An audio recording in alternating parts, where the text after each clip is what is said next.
Good morning. देखिए, अपना प्रत्यय चल रहा था 9वीं क्लास में। प्रत्यय अपना टॉपिक चल रहा था और प्रत्यय में हमने सत्री प्रत्यय पढ़ा। उसके बाद सानस प्रत्यय। देखिए, सत्री प्रत्यय और सानस प्रत्यय को लिखते समय ही याद करना है, क्योंकि सत्री प्रत्यय है उसमें रिकार का लोप और सकार का लोप और अत शेष बचता था।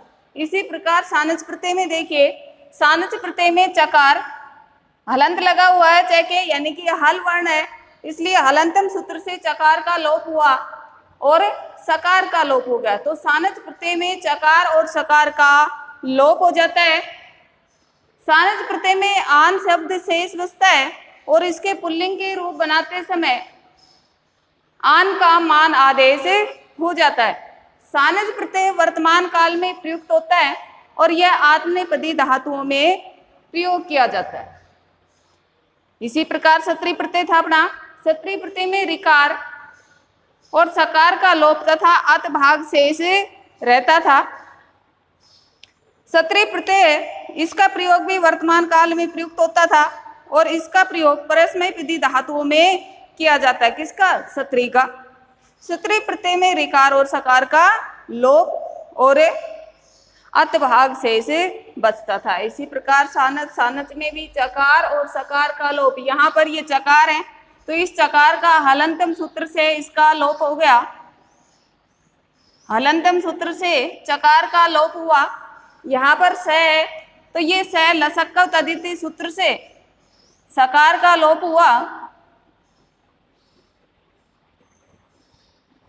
यहाँ पर शेष बचा आन।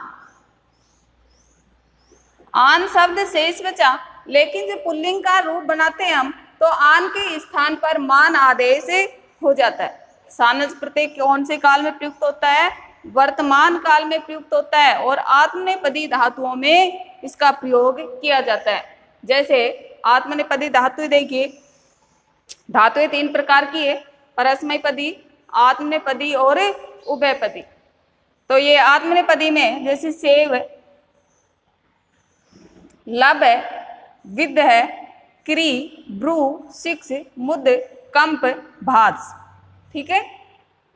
सानस प्रत्यय जब इसमें ऐड किया तो सानस का क्या शेष बच रहा है?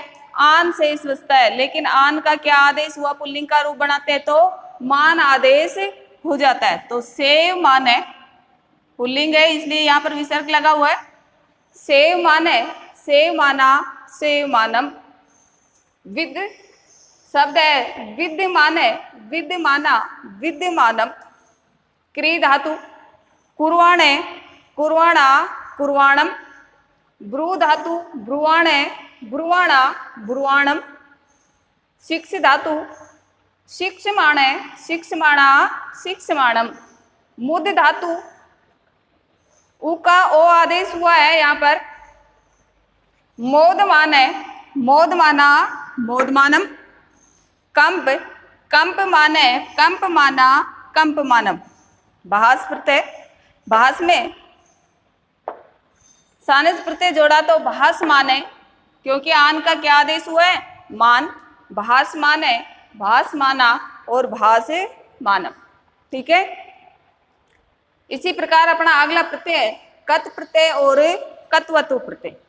कत और कत्वतु प्रत्यय। यहाँ पर कत प्रत्यय में हलंत नहीं लगा हुआ है। देखिए, कत प्रत्यय में हलंत नहीं लगा हुआ है और दोनों ही कैसे शुरू हो रहे हैं? कैसे शुरू होने के कारण ये दोनों ककार प्रत्यय कहलाते हैं। कैसे शुरू होने के कारण ककार प्रत्यय कहलाते हैं। और ये क्या कहता है कि कत प्रत्यय और कत्वतु प्रत्यय इन दोनों की निष्ठा संज्ञा होती है। दोनों की क्या होती है? निष्ठा संज्ञा होती है।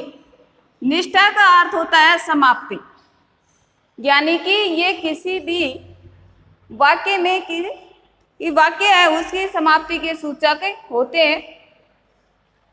कत और कत्वतु प्रत्यय इन दोनों प्रत्ययों का प्रयोग भूतकाल में किया जाता है। जिस प्रकार सत्री और सानस का प्रयोग वर्तमान काल में किया जाता था, उसी प्रकार कत और कत्वतु का भूतकाल में प्रयुक्त होता है।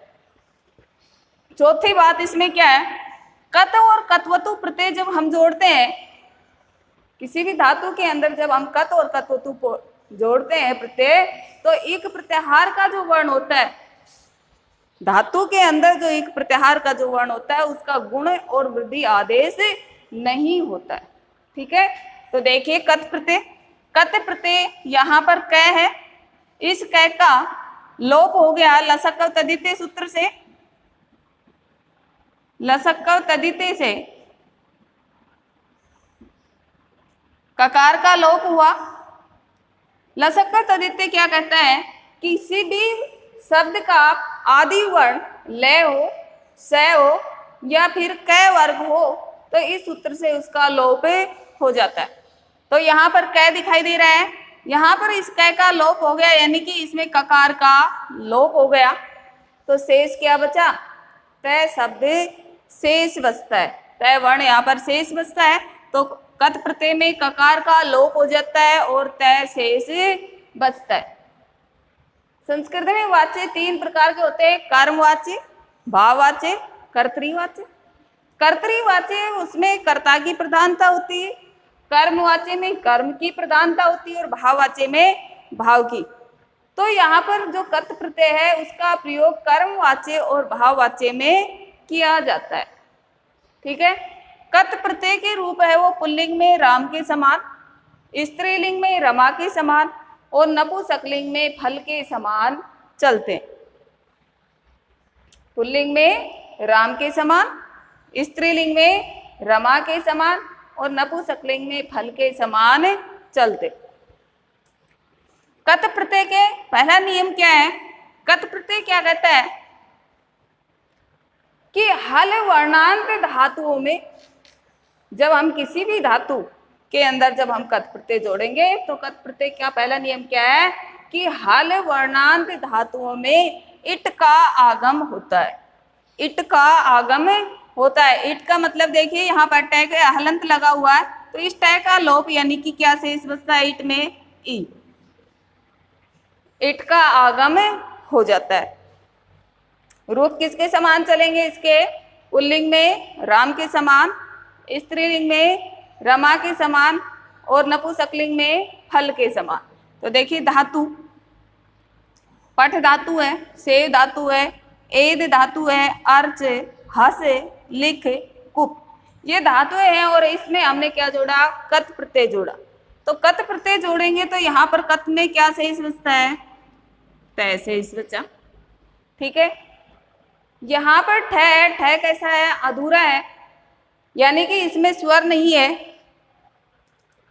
तो इट का आगम हुआ और इट का आगम होने से ई आदेश हुआ, इसलिए ठय में किसकी मात्रा लगी है, ई की मात्रा लगी है, शब्द बना पठी, शेष क्या बचा, तय, विसर्ग किस लिए लगाया, पुल्लिंग होने के कारण, तो पुल्लिंग में इसका रूप क्या बना, पठित। स्त्रीलिंग आकारांत, तो स्त्रीलिंग में इसका रूप बनेगा पठिता और नपुंसकलिंग में मैं जोड़ते हैं तो पठितम, पठित है, पठिता, पठितम। सेव धातु है, सेव में कत प्रत्यय जोड़ा, इट का आगम किया, वह में ई की मात्रा जुड़ी और आगे तय शेष बचा, पुल्लिंग होने के कारण विसर्ग लगाया, शब्द बना सेवित, सेविता, सेवितम। एद है, एद धातु है, कत प्रत्यय जोड़ा, एदित है, एदिता, एदितम। अर्च, अर्चित है, अर्चिता, अर्चितम। हस, हस में हलंत लगा हुआ है,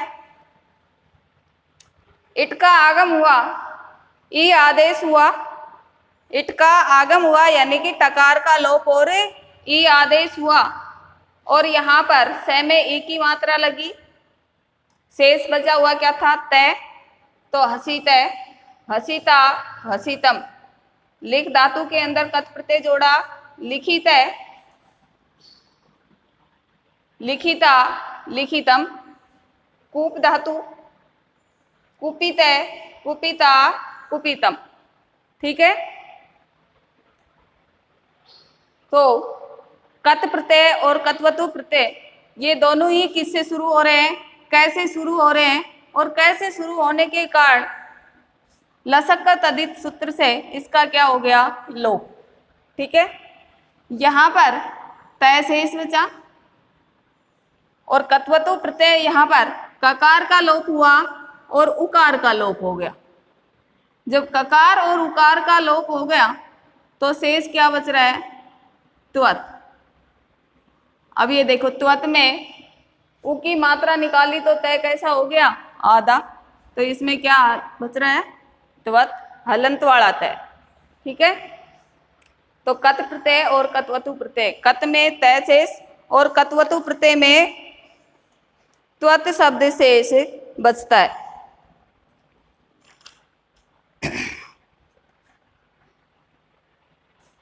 यहां पर कत और कत्वतु, ककार दोनों ककार से शुरू हुए, दोनों ही किसके सूचक है, वाक्य की समाप्ति की सूचक है। यानी कि जहां पर वाक्य की समाप्ति का सूचक है तो सीधा सा पता चल रहा है कि ये कौन से काल में प्रयुक्त होते हैं, भूतकाल में प्रयुक्त होते हैं। और ये इसमें जो धातु होती है, धातु में अगर एक प्रत्याहार का कोई वर्ण है तो वहां पर गुण और वृद्धि आदेश नहीं होता है। कौन से प्रत्ययों में, जहां पर ककार वाले प्रत्यय यानी कि कत और कत्वतु प्रत्यय जोड़ते हैं तो वहां पर गुण और वृद्धि आदेश नहीं होता है।